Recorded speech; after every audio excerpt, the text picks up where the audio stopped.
स्वस्थ भारत के जीवंत फोन इन कार्यक्रम में आप सभी का बहुत बहुत स्वागत है। नमस्कार। जब भी हम अपने स्वास्थ्य की बात करते हैं, हमेशा ये कहते हैं कि अच्छा खाना होना चाहिए, संतुलित भोजन होना चाहिए, पोषण हमारा सही होना चाहिए। लेकिन ये भी बात बहुत ज़रूरी है कि हम खाना तो खाते हैं, लेकिन अगर उसे हम अच्छी तरह से चबाएंगे नहीं, यानी हमारी अगर दांतें जो है हमारी वो स्वस्थ नहीं रहेंगी, सही नहीं रहेंगी, तो हम अपने भोजन को चबाएंगे कैसे? और जब भोजन हम चबाएंगे नहीं तो फिर वो हमारे शरीर को लगेगा नहीं और फिर अच्छा के बदले कहीं और बुरा होने लगेगा।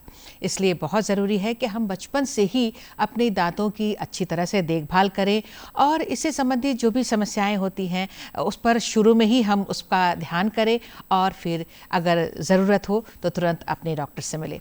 तो दांतों की समस्याओं के बारे में, उसके निदान के बारे में, लक्षण के बारे में, कारणों के बारे में आप सब जान सकें, इसीलिए आज हमने जीवंत फोन इन कार्यक्रम का आयोजन किया है। तो आज आप हमें फ़ोन कर सकते हैं और अपने दांतों से जुड़ी तमाम जो प्रश्न हैं, सवाल हैं, वो हमसे पूछ सकते हैं। हम अपने विशेषज्ञ से भी आपकी मुलाकात करवाएंगे, लेकिन उससे पहले हमारा फ़ोन नंबर आप जल्दी से नोट कर लीजिए। हमारा फ़ोन नंबर है 0651228267। फ़ोन नंबर एक बार फिर से 065122822607।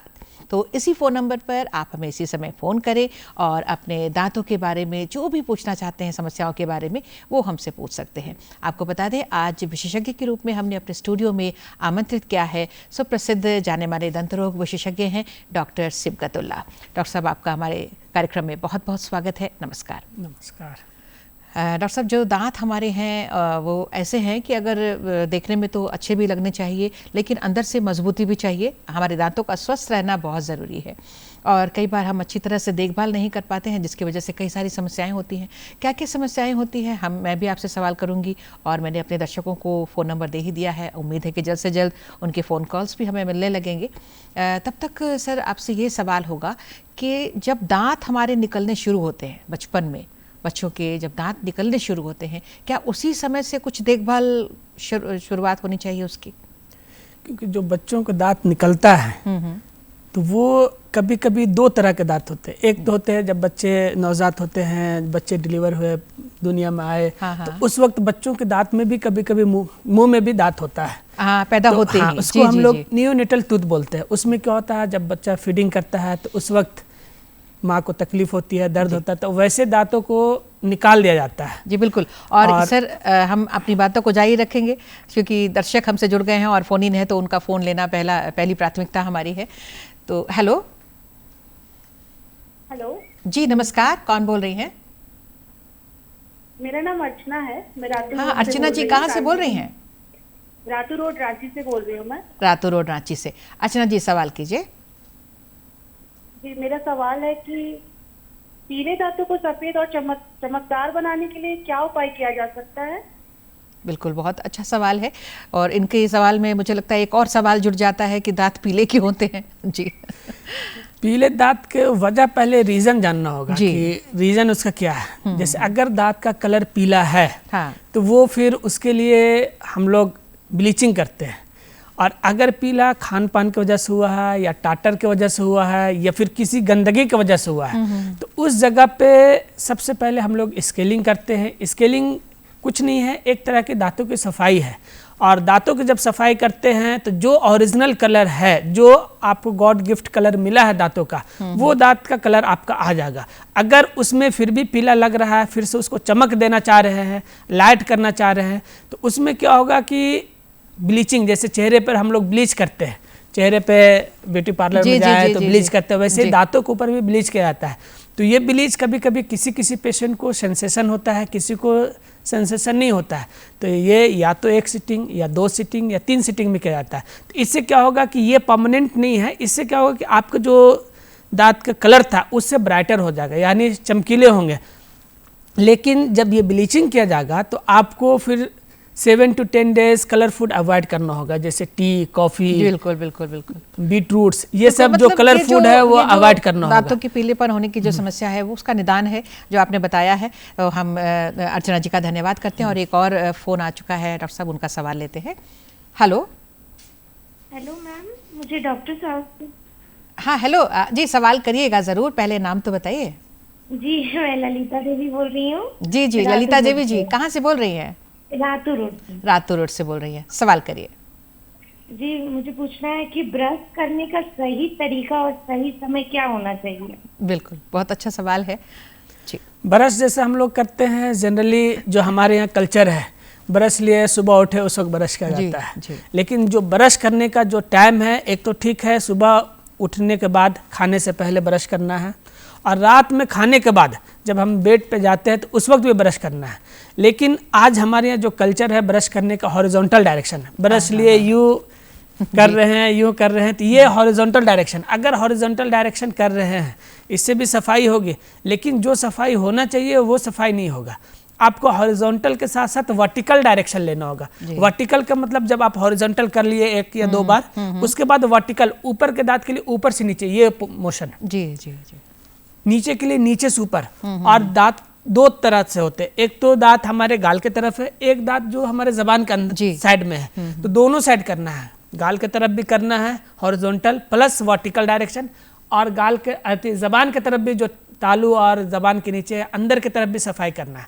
अब रही कि ब्रश कैसे करना है, ये तो मैं बता दिया कि वर्टिकल एंड हॉरिजॉन्टल दोनों लेना है।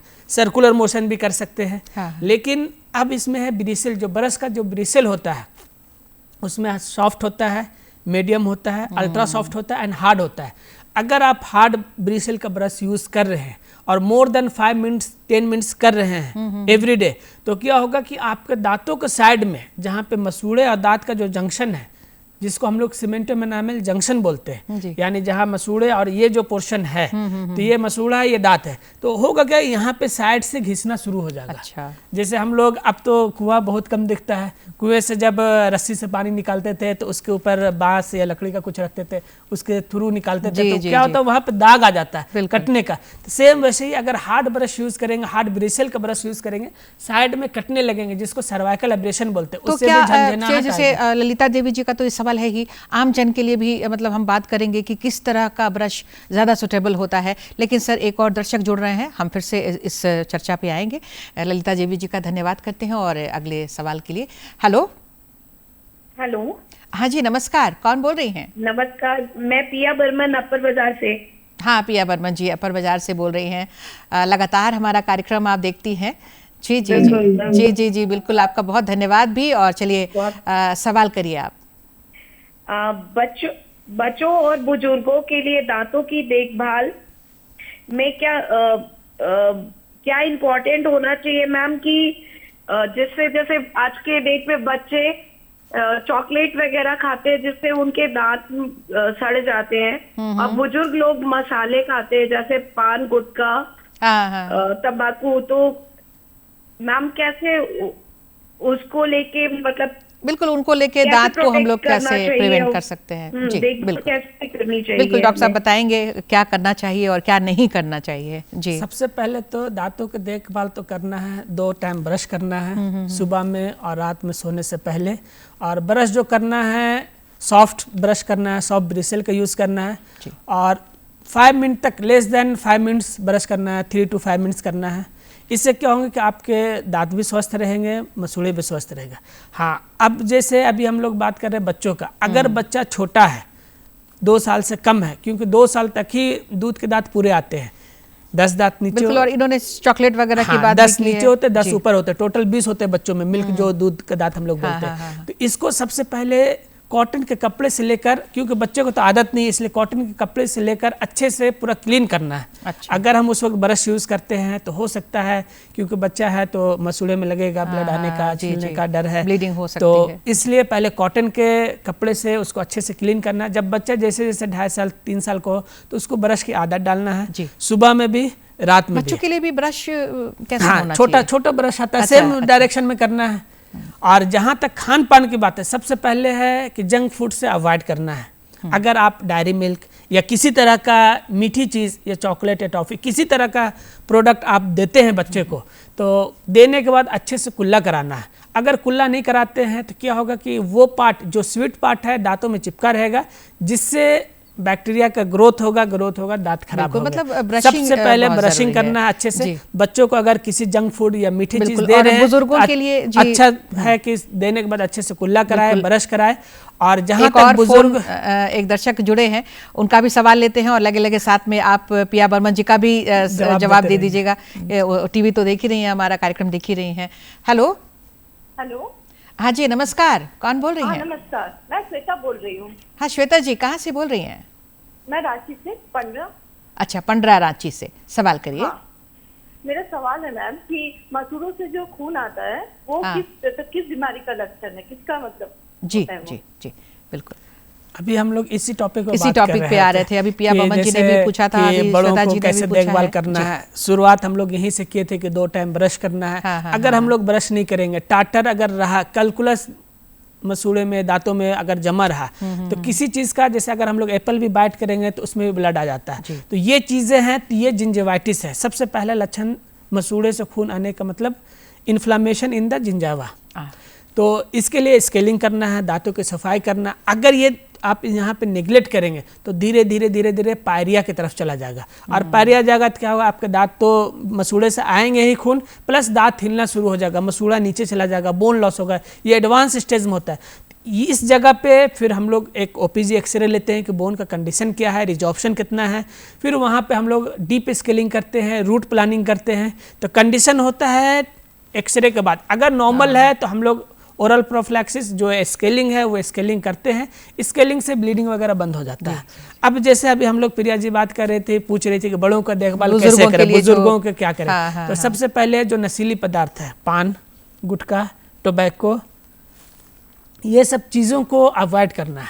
ये सब चीज़ें लेंगे क्या होगा कि आप खाएंगे, उसमें निकोटीन होता है। निकोटीन होगा तो ब्लड का सर्कुलेशन कम होगा, सर्कुलेशन कम होगा, अल्सरेशन वगैरह होगा, फिर धीरे धीरे कैंसर की तरफ चला जाएगा। तो कोशिश करना है जो वैसी नशीली पदार्थ हैं टोबैको के रूप में, उसको अवॉइड करना है। और जैसे बुजुर्ग है तो भी उनको सुबह में ब्रश करना है और रात में खाने के बाद सोने से पहले एक बार ब्रश करना है। और ब्रश का जो टाइमिंग है 3 to 5 मिनट्स। और हर खाने के बाद अच्छे से कुल्ला करना है, जैसे गुनगुने पानी में नमक डालकर। उससे क्या होगा कि अगर फूड लॉजमेंट कहीं पे है, दांतों के बीच में है, वो निकल जाएगा तो आपको ना ही ब्लीडिंग होगा, ना ही कैविटी का कोई चांसेस होगा। बहुत अच्छी बात आपने बताई है। एक और दर्शक जुड़ गए हैं सर, उनका सवाल लेते हैं। हेलो। हाँ जी नमस्कार, कौन बोल रही हैं? नमस्कार मैम जी, मैं तरंग बोल रही हूँ। मैम जी, मैं तरंग बोल रही हूँ। अच्छा जी, कहाँ से बोल रही हैं? रांची, पिस्का मोड़। अच्छा, पिस्का मोड़ रांची से, सवाल कीजिए। Basically I have 2 questions ma'am. हाँ या फर्स्ट इज दैट ये माउथ से रिलेटेड है ना, डेंटिस्ट। हाँ पूछिए। हाँ, तो जैसे कि माउथ ऑर्डर जो होता है, लाइक मुंह से जो बदबू आती है, वो कैसे उसको ठीक किया जाए? जी बिल्कुल, उसको कैसे हम लोग प्रिवेंट कर सकते हैं। और सेकंड क्वेश्चन क्या है आपका? सेकंड क्वेश्चन है मैम कि जैसे कि टीथ में, जैसे कि कहीं कहीं से कोई दांत ना ऑटोमेटिक जैसे खाते वक्त वो झड़ता है दांत, वो कैसे ठीक होगा? जैसे अभी हम लोग बात कर रहे थे दांतों की साफ सफाई, देखभाल, तो यहाँ पे ऑर्डर आता है। ऑर्डर क्यों आता है? अगर किसी चीज़ को बाहर से जाकर मुंह के अंदर जम जाना, लग जाना, जिसको हम लोग पहला सवाल जो आया था टाटर का, कि टाटर अगर हो गया तो उसको कैसे, अगर वो चीज़ है तो बाहर का चीज़ है वो तो लगा रहेगा तो ब्लीडिंग भी होगा और स्मेल भी आएगा। तो यहाँ पे सबसे पहले आपको डॉक्टर से विजिट करना है और आपके मुंह में जो गंदगी है टाटर के रूप में या कैलकुलस के रूप में, उसको स्केलिंग के थ्रू उसको बाहर निकालना है, क्लीनिंग करना है। क्लीनिंग करने के बाद आपको कुछ मेडिकेशन प्रिस्क्राइब किया जाएगा और माउथ वॉश प्रिस्क्राइब किया जाएगा। उसके बाद आपको वो ठीक हो जाएगा। अगर आप विदाउट क्लीनिंग का, विदाउट स्केलिंग का आप किसी तरह का पेस्ट लेते हैं या फिर माउथ वॉश यूज़ करते हैं या माउथ फ्रेशनर यूज़ करते हैं, तो वो टेम्पररी होगा, परमानेंट सोल्यूशन नहीं। उसके लिए आपको स्केलिंग करना ही करना है। तो सबसे पहले स्केलिंग करना है। स्केलिंग करने के बाद कुछ मेडिकेशन या माउथ वॉश प्रिस्क्राइब किया जाएगा, उससे आपका ठीक हो जाएगा इंशाल्लाह। और दूसरी सवाल थी कि खाने के बाद दांत का आपका कुछ पार्ट टूट जाता है, झड़ जाता है, तो ये झड़ता क्यों है? जैसे अभी इससे पहले हम बात कर रहे थे कि फूड लॉजमेंट नहीं होना चाहिए, खाना नहीं फंसना चाहिए। जो मैं बता रहा था, खाने के बाद गुनगुने पानी में नमक डालकर अच्छे से कुल्ला कर ले कि खाना वहाँ, अगर खाना फंसा रहता है तो वो एक तरह का बैक्टीरियल होगा। वो डिजीज कॉज करेगा, क्योंकि वो खाना है निकला नहीं, कुछ दिन होगा, जैसे बाहर अगर फ्रीज के बाहर रख दीजिए, एक दिन खाना में स्मेल आना शुरू हो जाता है। तो सेम वैसे अगर दांतों के बीचों में मेरा खाना फंसा हुआ है, 1 से 2 दिन हो गया नहीं निकला, तो धीरे धीरे क्या होगा कि बैक्टीरियल ग्रोथ होगा और वहाँ से कैरिज शुरू हो जाएगा। जब कैरिज शुरू होगा तो दांत का झड़ना शुरू होगा। अगर ये सब कंडीशन है तो आपको डॉक्टर से परामर्श एक बार मिलना है, कंसल्ट करना है। अगर जहाँ पे फिलिंग की ज़रूरत होगा फिलिंग किया जाएगा। अगर दर्द नहीं है तो आरसीटी करने की नौबत नहीं है, दर्द होगा तो आरसीटी करके कैपिंग किया जाएगा। है कि एक बार इनको मतलब दिखा लेना चाहिए अगर इस तरह की समस्या है तो। और एक और फ़ोन आ गया है sir. Hello hello hello hello. हाँ जी नमस्कार, कौन बोल रहे हैं? जी मैं राकेश बोल रहा हूँ। नमस्कार। हाँ हाँ, रांची से नाम जान सकती हूँ? जी मैं राकेश बोल रहा हूँ। राकेश। अच्छा राकेश बोल रहे हैं जी, कहाँ से बोल रहे हैं? यूपी से बोल रहा हूँ, जौनपुर से। अच्छा, जौनपुर उत्तर प्रदेश। जी जी मैम। जी सवाल करिए सर। मैम मेरा ये सवाल है कि मैम दांतों की मजबूती के लिए कौन कौन सा विटामिन हम ले सकते हैं? जी बिल्कुल बिल्कुल, दांतों की स्वास्थ्य के लिए क्या मतलब विटामिन और भी साथ साथ आप बता दीजिए। जैसे दांतों के लिए कोई खास पर्टिकुलर विटामिन नहीं है जी। जैसे सिट्रस फ्रूट जिसमें विटामिन सी पाया जाता है, जो हल्का खट्टा होता है, नींबू हो गया, ऑरेंज हो गया, दांतों के साथ साथ ये मसूड़ों को में भी काम आता है। अच्छा। तो सिट्रस फ्रूट लेने से आपको आपके दांतों का सही रहेगा, मसूड़े का सही रहेगा। लेकिन अगर वहाँ पे गंदगी दांत के अंदर है, जमा हुआ है, कैलकुलस है, तो ना ही सिट्रस फ्रूट काम करेगा ना ही विटामिन काम करेगा। अगर आपके दांत को हेल्दी रखना है तो आपको दांतों को देखभाल अच्छे से करना है हर 6 मंथ। नहीं तो अगर किसी तरह कोई बीमारी नहीं है, डिजीज नहीं है दांतों के अंदर, तो 1 ईयर में डॉक्टर से एक बार कंसल्ट करना है, विजिट करना है और एक परामर्श लेना। अगर किसी तरह का कुछ उसमें लक्षण दिखता है, ब्लीडिंग का दिखता है या तो फिर कोई कैलकुलस दिखता है या टाटर दिखता है, तो एक बार स्केलिंग करा लीजिए। आपके दांत हेल्दी रहेंगे, स्वस्थ रहेंगे। और जहाँ तक रहा कि विटामिन्स में, तो विटामिन्स में सिट्रस फ्रूट का जो भी विटामिन सी हो गया, जिंक हो गया, सेलेनियम हो गया, ये सब ले सकते हैं। जी बिल्कुल। विटामिन डी वगैरह का कोई? विटामिन डी का इसमें रोल नहीं है। विटामिन डी का जो रोल है बोन से रोल है। अगर विटामिन डी कम है तो यहाँ पे आपके बोन पेन होंगे, ज्वाइंट पेन होंगे, आपका हेल्थ इंक्रीज होता है। अल्टीमेटली अगर बोन पेन होंगे सर तो वो दांतों में आएंगे। आएंगे, लेकिन सबसे पहले विटामिन डी कम होने की वजह से ज्वाइंट पेन ज्यादा है। ज्वाइंट पेन ज्यादा है, दांतों में कम असर पड़ता है उसका। तो इसमें दांतों के लिए मतलब हम लोग खट्टे जो फल हैं, खट्टे फल वो ले सकते हैं। हाँ, और यहाँ पे एक चीज और ऐड कर सकते हैं। जैसे अगर पेशेंट डायबिटिक है और डायबिटिक में वो डायबिटिक नॉर्मल नहीं है, अनकंट्रोल डायबिटिक है, जो लेवल में रहना चाहिए वो लेवल में नहीं है, तो होगा क्या कि डायबिटिक आपका जब इंक्रीज होगा तो ये दांतों के पास जो बोन है, जिसको मसूड़े के ऊपर जो है, बोन के ऊपर मसूड़ा है, तो वो थिन होता है। तो ये क्या होता है कि वो रिजॉर्प्शन फास्ट होता है। डायबिटिक, अनकंट्रोल डायबिटिक का सबसे पहला इंडिकेशन है दांत आपके हिलने लगेंगे। अच्छा, अगर ये कंडीशन है तो सबसे पहले आपको डायबिटिक चेक कराना है, डॉक्टर से परामर्श लेना है। अगर डायबिटीज़ हैं, डायबिटिक हैं आप, तो सबसे पहले मेडिसिन स्टार्ट करके उसको नॉर्मल में लाना है। अगर छोड़ देंगे तो दांत हिलने शुरू हो जाएंगे, डायरिया का लक्षण आएगा। जी। तो ये बहुत सारे ऐसे पेशेंट हैं जो नेग्लिजेंसी की वजह से उनके दांत चले जाते हैं। बिल्कुल। ये बहुत ज़रूरी बात है और इसका पालन सबको करना चाहिए अपने दांतों के को स्वस्थ रखने के लिए। लेकिन बहुत सारे लोग ये भी सोच रहे होंगे कि डॉक्टर साहब ने खट्टे फल खाने को तो बोल दिया, लेकिन कई बार खट्टे खाने से दांतों में सेंसेशन होते हैं, कैसे खाएं हम? हाँ, सेंसेशन की अब जब बात आए तो सेंसेशन भी डायरेक्ट नहीं होता है। सेंसेशन की वजह है या तो दांत में कैविटी हो, या तो फिर जैसे हम लोग जानते हैं बोन से ज़्यादा हार्ड चीज़ और सबसे मजबूत हमारे दांत है। दांत में भी 3 पार्ट होते हैं। जो ऊपर का लेयर है वो इनामिल होता है, सेकंड जो अंदर का लेयर है वो डेंटिन होता है, थर्ड लेयर है जो सॉफ्ट टिश्यू पल्प होता है, जो ब्लड सप्लाई करता है। तो जो ऊपर का पार्ट है, जो इनामिल है, वो सबसे hardest thing in the body. अच्छा। बोन से भी ज़्यादा हार्ड है। जैसे हम लोग अगर जो नॉनवेज है तो बोन को भी चबा जाते हैं, दांतों को कुछ नहीं होता है। तो सेंसेशन होने की वजह क्या होता है, या तो कैविटी होकर के ऊपर के इनामिल का लेयर खत्म हो गया हो, डेंटिन पहुंच गया, जो डेंटिन सेंसिटिव होता है तो वहां से सेंसेशन होता है। दूसरा वजह है क्या, दांत में कैविटी नहीं है लेकिन दांत आपके घिस गए कुछ वजह से, दांत बजने की वजह से, या फिर अभी जैसे हम लोग बोल रहे थे रॉन्ग फॉल्टी ब्रश टेक्निक की वजह से हॉरिजॉन्टल, या ब्रश का ब्रिसेल जो ब्रश का ब्रिसेल हार्ड होने की वजह से साइड से घिस जाना, तो उसके वजह से भी सेंसेशन होता है। बिल्कुल, और इसी सेंसेशन पर हम बात करेंगे सर, चर्चा जारी रखेंगे। बहुत सारी बातें हैं सेंसेशन को लेके कि इसको कैसे हम ठीक कर सकते हैं, क्या प्रक्रिया है इसकी। एक दर्शक हैं, उनसे बात करते हैं। हेलो हेलो, जी नमस्कार। नमस्कार मैम। जी नमस्कार, कौन बोल रहे हैं? मनोज कुमार से बोल रहे हैं। मनोज कुमार जी, कहाँ से बोल रहे हैं? हजारीबाग, झारखंड। हजारीबाग से बोल रहे हैं, झारखंड से। जी सवाल करिए। मैम मेरा दांत दर्द करता है पूरा। पूरे दांत? हाँ, पूरा दांत दर्द कर रहा है। जी, उम्र भी बता दीजिए डॉक्टर साहब को, और डायबिटिक हैं कि नहीं वो भी बता दीजिए। 45 ईयर्स। 85? 45। 45, जी जी। डायबिटिक भी है क्या? डायबिटीज नहीं मैम, पस आता है। पस आता है सर। जैसा अभी हम लोग डिस्कस कर रहे थे कि एडवांस स्टेज चला जाता है तो जिसको पायरिया बोलते हैं। पायरिया में क्या होता है कि बोन पूरा लॉस हो जाता है। अब जब हम लोग बोन लॉस हो गया, दांत हिलना शुरू हो जाएगा, कुछ भी च्यू करेंगे तो वो पेन होगा।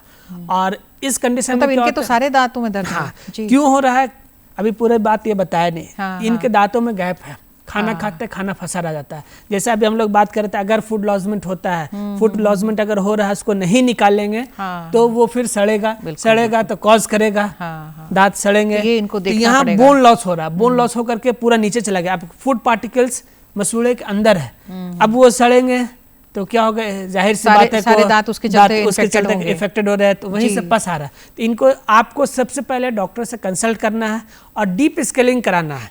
एक ओपीजी जो पूरे दांतों का एक्सरे होता है उसको ओपीजी बोलते हैं। एक ओपीजी आप कराएं, ओपीजी के बाद पता चलेगा कि आपके पूरे दांतों में प्रॉब्लम है या कोई पर्टिकुलर दांतों में, या कहीं पे जो बोन लॉस है सब जगह है या पर्टिकुलर दांतों में। वो देखकर फिर उसका ट्रीटमेंट किया जाएगा। डीप स्केलिंग होगा, आपका ठीक होगा। कुछ मेडिसिन चलेंगे 7 डेज के, उससे आपका इंशाल्लाह ठीक हो जाएगा वो। बिल्कुल, तो एक बार दिखाना इनको बहुत जरूरी है। जैसे अभी हम लोग बात कर रहे थे सेंसेशन पे। हाँ, तो एक दर्शक जुड़ गए हैं सर, हमें बात करने के लिए अभी समय नहीं है। Hello hello hello. हाँ हेलो। हाँ जी नमस्कार, कौन बोल रहे हैं? हाँ नमस्कार, गुड आफ्टरनून। गुड आफ्टरनून, कौन बोल रहे हैं सर? हाँ, आर के चौधरी बोल रहे थे। आर के चौधरी सर, मेरा ये प्रश्न है जी। कहाँ से बोल रहे हैं? कहाँ से बोल रहे हैं? रांची से। जी हाँ जी, सवाल सबसे पहले हमारा एक दांतों में सेंसेशन है, बगल के 2 दांत और नहीं है। तो मैं डॉक्टर साहब से ये जानना चाह रहा था, मैंने डॉक्टर दिखाया था, उन्होंने कहा था आरसीटी करने के। तो मेरा स्पेसिफिक क्वेश्चन ये था कि जब पेशेंट के कोई आरसीटी होता है तो दांत अगर बाद में इंफेक्शन की जरूरत पड़ती है, उस जगह क्योंकि हॉलो हो जाता है तो दांत कभी कभी टूट जाता है। तो इसके प्लस और माइनस मिला के क्या कंक्लूजन ड्रॉ करते हैं? ये सही है कि अगर आरसीटी करने के बाद दांत को उखाड़ने की अगर बाद में फ्यूचर में जरूरत पड़ेगी, then it becomes really very difficult for the dentist to extract that tooth? जी सर। जैसा आप बात पूछ रहे हैं कि आरसीटी प्रॉपर, आरसीटी सही है या नहीं है, कराना चाहिए या नहीं कराना चाहिए। आरसीटी सबसे पहले ये देखा जाता है कि आपका दांत का जो स्ट्रक्चर है, टूथ का स्ट्रक्चर है, कितना बचा हुआ है।